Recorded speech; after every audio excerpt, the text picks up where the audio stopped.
Sabe, a quebra de um banco grande pode ser um verdadeiro terremoto para a economia de um país. E é exatamente nisso que a gente vai mergulhar hoje, a liquidação do Banco Master. Um caso que se tornou um dos maiores testes, talvez o maior, para o nosso sistema financeiro. Bora entender essa história? Olha só, para a gente ter uma ideia do tamanho do estrago, vamos começar com este número: 50 bilhões de reais. É isso mesmo. Esse é o valor estimado do maior resgate que a nossa rede de segurança financeira já teve que fazer. É uma grana que deixa qualquer um de cabelo em pé e acende um baita sinal de alerta no sistema todo. E aí, a gente chega na pergunta que não quer calar, né? O que acontece quando uma bolada dessas é simplesmente sugada do fundo que deveria proteger o dinheiro de todo mundo? Estamos falando de quase um terço do cofre indo embora de uma vez só. E como vamos ver, as consequências disso podem criar um baita efeito dominó. Um choque no sistema. Esses 50 bilhões são exatamente isso, um choque. E não é para menos. Foi o maior resgate que o Fundo Garantidor de Créditos, o famoso FGC, já fez em toda a sua história.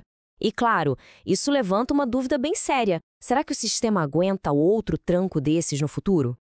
Esse gráfico aqui ajuda a gente a visualizar o tamanho do problema. Pensa assim, o FGC tem no total uns 120 bilhões de reais para proteger o sistema financeiro inteiro. A quebra de um único banco, o Master, pode levar embora até um terço disso tudo.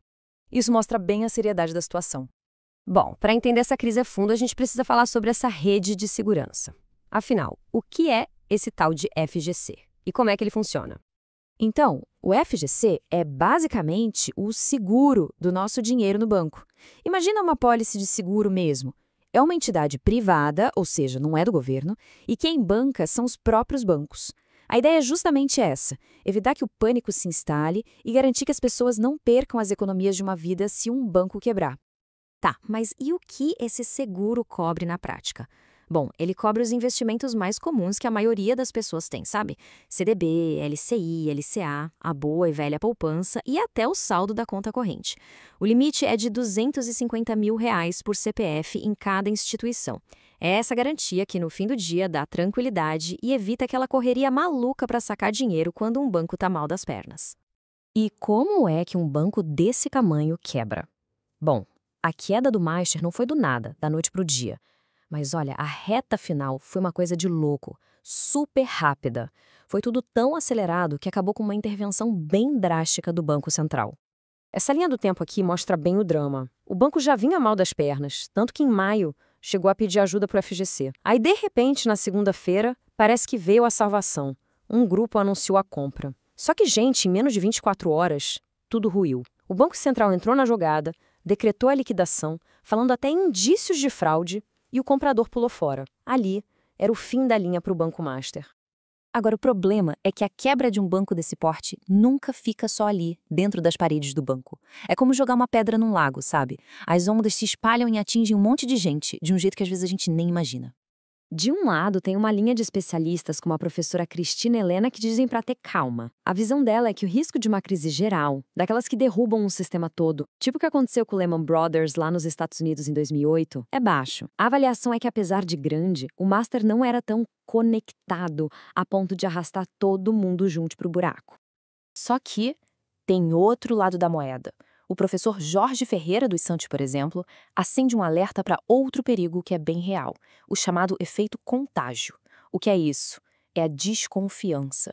O medo gerado pela quebra do Master pode fazer com que as pessoas corram para tirar o dinheiro de outros bancos parecidos de médio porte, mesmo que esses outros bancos estejam saudáveis. E isso sim pode criar uma crise grave. Essa comparação aqui é ótima para entender. O risco sistêmico é quando a primeira peça do dominó cai e leva todas as outras junto. O sistema inteiro quebra. Já o efeito contágio é um pouco diferente. A desconfiança derruba só as peças que estão mais perto, sabe? Nesse caso, os outros bancos médios. É um risco mais focado, mas nem por isso menos perigoso. E calma que a história fica ainda mais complicada, porque tem um outro impacto, talvez um dos mais graves e que pouca gente está falando: o dinheiro dos fundos de pensão de servidores públicos. Tinha muito, mas muito dinheiro desses fundos investido no Banco Master. Olha o tamanho do rombo, 1,7 bilhão de reais. É o dinheiro que fundos de pensão de vários estados e cidades tinham colocado em títulos do Master. E aqui vem a parte mais preocupante. Esse tipo de investimento não tem a cobertura do FGC. Ou seja, esse dinheiro pode ter simplesmente sumido. E isso pode impactar o pagamento de aposentadorias lá na frente. Ok, o banco quebrou. E agora? A pergunta que fica para milhares de pessoas é: e o meu dinheiro? Como recebo de volta e quando? Vamos entender como funciona esse processo.